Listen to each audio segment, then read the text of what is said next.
What's up, Alex? What's up, Mike? Change of scenery today, I looks like it. and we're only two. Let's see how this goes. Everybody's been working their butts off, but we do have an interesting article for you guys this week. Slight change of location. We are back at Makonda, and we're going to be talking about Pokemon. Always a good topic. Yeah, always.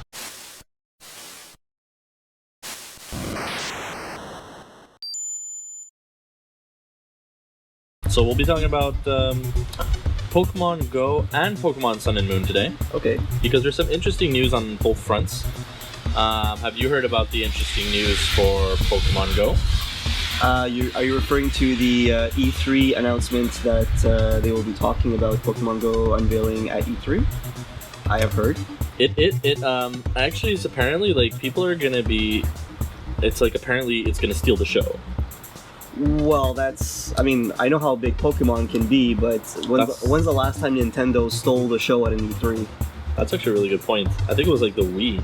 Maybe. Not even the Wii U, mate. I mean, no, people were super excited about the Wii U when it was rumored to be announced, and then when they announced it, people were like, oh, this is so cool. Oh, wait. Because like, you could only use the one controller with the screen per console, right? And so and I think was it the same E3 where they showed the tech demo for what Zelda could have been? Oh yeah, it was the first time they showed it. Right. And everybody lost their minds. Everybody lost their and shit. We're still losing our minds because we don't know when it's going to happen. Yeah, now we're losing our minds for a different reason. That's right, yeah. I think that the Pokemon Go, everybody's waiting for Pokemon Go. Everybody wants Pokemon Go. You guys want Pokemon Go. We want Pokemon Go. Everybody on the planet wants Pokemon Go. Except for Ren. Except for Ren doesn't want Pokemon Go? Well, we know Ren's... No, Nintendo. Yeah.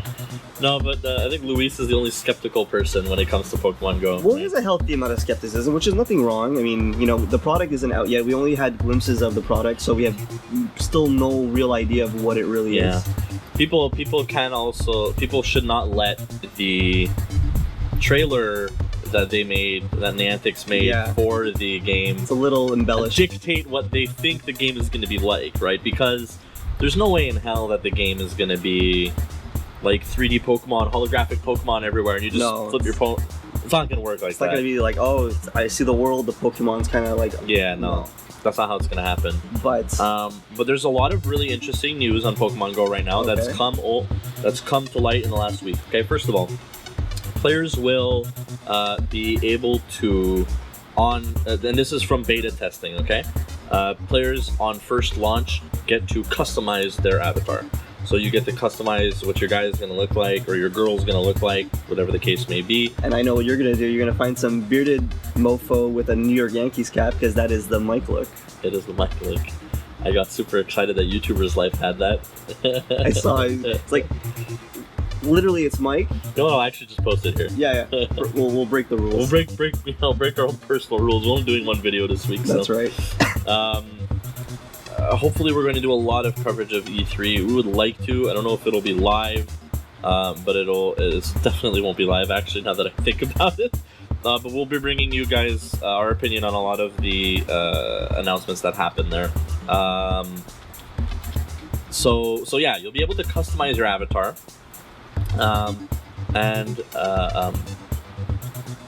Yeah, I mean, it's going to resemble a lot what Ingress resembled. If you've ever played Ingress? No, never. It's very node-based. It's like general location-based kind of thing. Mm-hmm. There's a lot of stuff happening. The players will be able to level up based on, if I'm not mistaken, places that they can move. Right. Like the more you walk around, the more you level up, the more you explore, right? And then the more Pokemon you catch. Like, let's say you catch a Vulpix. I don't know why Vulpix, just because I felt like saying Vulpix. Why not? You caught a Vulpix. You catch another Vulpix. Yes, and you it's like you stack the level. Exactly. So your Vulpix is leveling up based on the amount of Vulpixes that you catch. That's a lot of grinding, though. You know. I think it's less of a grind than having to level your Pokemon up. Through fighting? I think so. Choose the Pokemon you want. I mean, catching. I get it. Like catching Pokemon. Catching is as easy as a press of a button or a flick of a finger, right? Keep that in mind. But you have to fight the Pokemon first, lower its health, kind of like the traditional. No, you're never fighting a Pokemon. Does that take away from? You're fighting other trainers with your Pokemon. But to catch them, it's more of a To catch them, it's a simple tap with an RNG, which is fine by me, to be honest. they wanted to take Pokemon and make it work on mobile. You can't take Pokemon and just make it another Pokemon game on mobile. It's not gonna work. Well, no, you can't port it one for one, but I mean, at the same time, you're kind of removing the DNA of what makes a Pokemon game, right? Well, not necessarily. A part of the Pokemon game is the Pokemon battles. That's a battling big point. Pokemon against Pokemon, which is what you're gonna do with other trainers. Yeah, that's for sure part of it. But I think there's also there's that satisfaction you get for you find, let's say, a Pokemon or a rare Pokemon, and you know it's you fight for it. You know, you have to bring it down to its low life. The big legendaries and stuff. Yeah. Right. So there's well, I mean, we saw what they kind of implemented for the rarer Pokemons. Where you have like a group battle with you and your friends, and you kind of go to like an event, and then you battle the Pokemon at the. Yeah, that was like represented in the thing. Now, what's interesting about that is that another interesting fact that's come to light is that as a player catches Pokemon, their player level, their trainer level goes up, and that trainer level unlocks new Pokemon for them. So unlocks new catchable Pokemon. Oh, okay, that's interesting. Which I think is really cool, because then it encourages and it kind of reward and incentivizes. It increases the replayability of the game, basically. 100%. So the more you play, the more Pokemon you can catch. Exactly. And apparently, pretty much all the Pokemon up from the beginning to now are going to be in this game. So there's a lot of leveling that will likely be involved, and they could see exactly where they're going to monetize. They can monetize a whole bunch of stuff, but apparently, for sure. Well, I don't know. Not necessarily, man. Because apparently, like, those increase as you level up as well. So you need a lot of balls, in a sense. Like, no pun intended, but you kind of need a lot of. Eventually, you get great balls. And then master balls. Master. I'm a master baller. I can definitely throw them like the best of them. But yeah, going on. So I think we're shaping up to see a significantly more solid game overall, and it's exciting. I mean, I'm looking forward to beta tests in Canada. They should be coming soon. Yeah, it's a far departure from what we originally assumed from the trailer what it was really going to be. Yeah. Because we had all these like grandiose ideas. It was going to be kind of not VR-ish, but augmented reality. It is still AR. It is, but not to the point where they really show you in the trailer. I had this whole image in my head, like using Google Glass, you can see them kind of thing like that. So that was the original theory, but then afterwards they really changed it up. They kind of made it. They really simplified what it was really going to be. Well, they brought it down to its core mechanics, and then they kind of like improved on the core mechanics and stuff.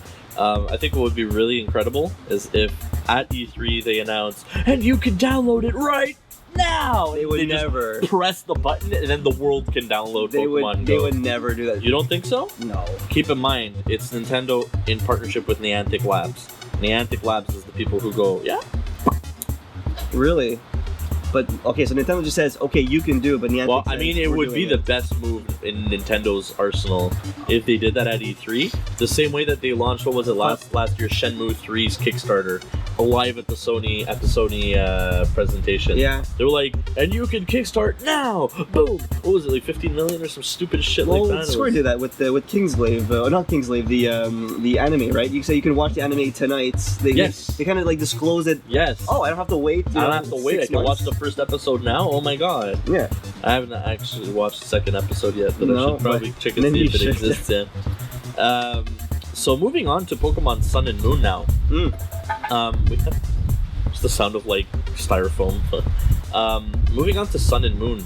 A really interesting thing came up this week about how apparently you will be able to share your Pokemon with other people using QR codes. Interesting. So you can catch your Pokemon and then create a QR code for that Pokemon, and then have a friend scan the QR code, and then they will get a copy of the Pokemon, or they might have to battle a copy of the Pokemon to try and catch it or something like that. Because otherwise it just kind of makes the job a little too easy. But I feel like they're. I feel like trading. That's what trading was. It was easy. You just transfer through the trading. Table. This isn't trading. This is like giving a copy. Apparently, I mean, I'm sure we're gonna have more details during E3 because Nintendo has announced that they're gonna be covering more information about Sun and Moon. It's the same. They will be live streaming Sun and Moon, I believe, during E3, if I'm not mistaken. I might have the wrong show. Okay. But they will be live streaming Sun and Moon, which is cool. Interesting. You know what I was thinking about, because we were like all on this Pokemon topic. I was thinking about, you know, like how I was slightly disappointed with, you know, how they oversimplified it, because we had all these like we had grand ambitions for this game, and the potential for it being, and the way it was implemented, we foresaw, you know, like amazing things.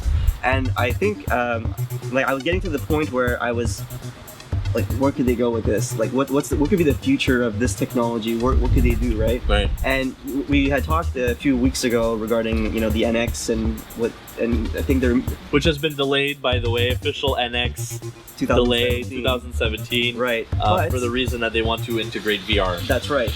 But now, when you think about it, like look what VR is doing right now. Like, look how they're pushing what games could look like, right? Yep. VR is changing the game right now. For sure. Like, it's an actual game changer. This isn't another fad. No, this isn't like the Virtual Boy, which was like the VR. There is officially enough money being invested into VR right now that it is actually it's a thing. It's a step in the industry. Right. This is kind of like how Nintendo implemented motion controls in their Wii.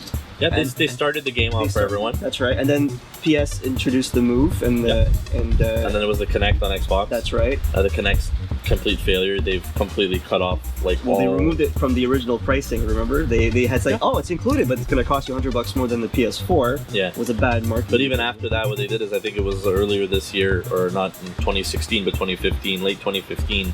They were like, yeah, we're stopping all support for Kinect. So it's like, oh damn, okay. So for me, it's just a glorified voice. No. Well, no, yes, that still works. Okay. But they're stopping all support in the sense of no new real updates for Kinect, no like developer updates for Kinect. Right. So basically, Kinect is being completely like dropped from the docket for them. Right? It's just not worth it for them anymore, and they don't feel like they're concentrating on things like HoloLens and stuff like that now. And I'm sure there's going to be some, with the whole unification of the systems now with Microsoft, I'm sure there's going to be some form of VR introduced. HoloLens in their case, right? It's going to be AR.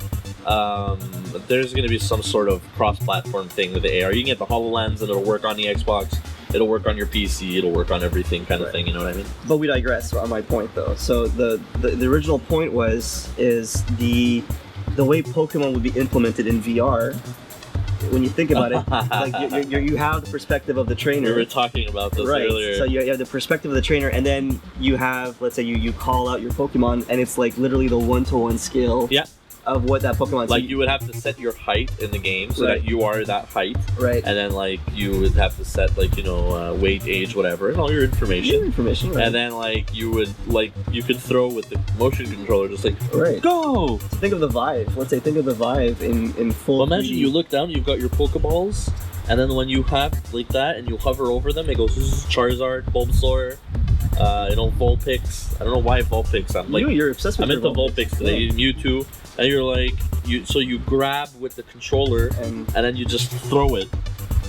Oh, I'm sorry. How do people not do this? Like, Nintendo, if you don't do this, you're complete idiots. I'm sorry. You're missing out on an amazing NX. If NX is a VR supported console that makes a Pokemon MMO game with VR, game over. They don't even have to make another game for like they never have to make another game. You just put your entire team support on that, and then everybody will love you again. I promise. But of course, instead of taking our advice, they'll probably cease and desist us. You've said too much. Stop talking about us. No more. Hey guys, thanks for watching that video. If you liked it, you should go check out some more right over here. If you like the cap I'm wearing, or you want to see what other TMS swag you can pick up, you should check out Manson's clothing down below. And last but not least, if you like free games, because everybody does, you should check out Gamers Giveaway down below, and they give a free game away every single week, so check that out. Thanks for watching again, have a great one, guys.